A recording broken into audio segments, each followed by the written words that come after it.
বিতর্কিত এই কনভারসেশনের মাধ্যমে শেখ হাসিনা বাংলাদেশে তার বিরুদ্ধে দায়েরকৃত মামলার বাদী, সাক্ষী এবং তদন্তকারী কর্মকর্তা সহ যারা এই বিচার প্রক্রিয়ার সাথে জড়িত তাদেরকে হত্যা করা, বাড়িঘর জ্বালিয়ে দেওয়া এবং নানানভাবে তাদেরকে থ্রেটেন করেছেন, যেটা আন্তর্জাতিক অপরাধ ট্রাইব্যুনালের আইন 1973-এর 11-4 ধারা অনুযায়ী এই ট্রাইব্যুনালের বিচারাধীন প্রক্রিয়াকে প্রেজুডিস করার অপরাধ।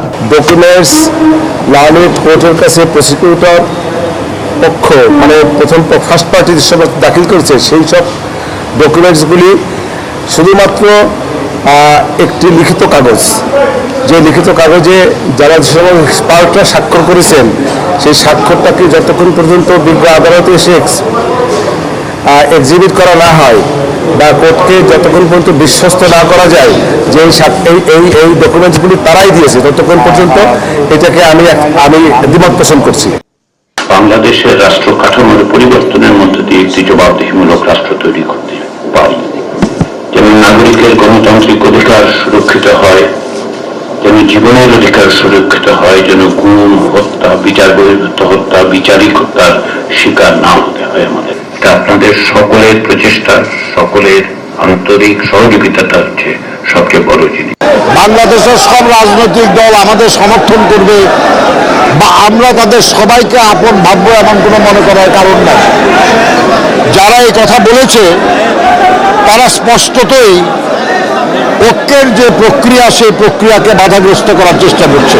কারা অবিরাম গণতন্ত্রের জন্য লড়াই করেছে, স্বৈরাচারের হাতে নিগৃহীত হয়েছে, তাদের হাজার হাজার মানুষ গুম হয়েছে, খুন হয়েছে, তাদের বিরুদ্ধে লক্ষ লক্ষ মামলা দেওয়া হয়েছে।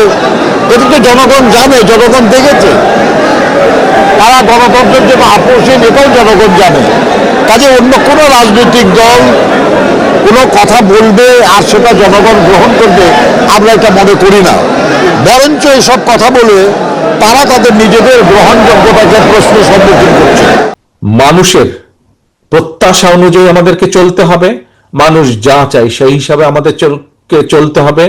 গণতন্ত্রের ভিত যাতে শক্ত ভিত্তির উপরে রচিত হবে সেই ব্যাপারে আমাদেরকে সচেতন থাকতে হবে, কাজ করতে হবে এবং আমাদেরকে আইন নিজের হাতে তুলে না নিয়ে প্রশাসন আমাদের সহযোগিতা চাইলে প্রশাসনকে সহযোগিতা করতে হবে যাতে করে এলাকার মানুষের জান মালের নিরাপত্তা ঠিক থাকে। 1511 জন কাউন্সিলর একটু পরে তাদের মূল্যবান মতামত দিবেন ব্যালট পেপারের মাধ্যমে।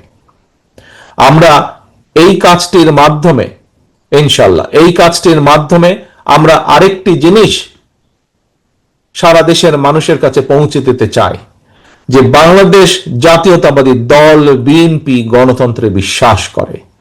আমরা গণতন্ত্রের প্র্যাকটিস যেমন ঘরের মধ্যে করি, আমরা গণতন্ত্রের প্র্যাকটিস দেশের রাজনীতির মাঠেও দেখতে চাই। আমরা দেখতে চাই আমরা যেমন আমাদের কাউন্সিলর যারা তাদেরকে যেরকম আমরা ভোটের সুযোগ করে দিতে চাই, ঠিক একইভাবে আমরা এই মেসেজ সকলের কাছে পৌঁছে দিতে চাই।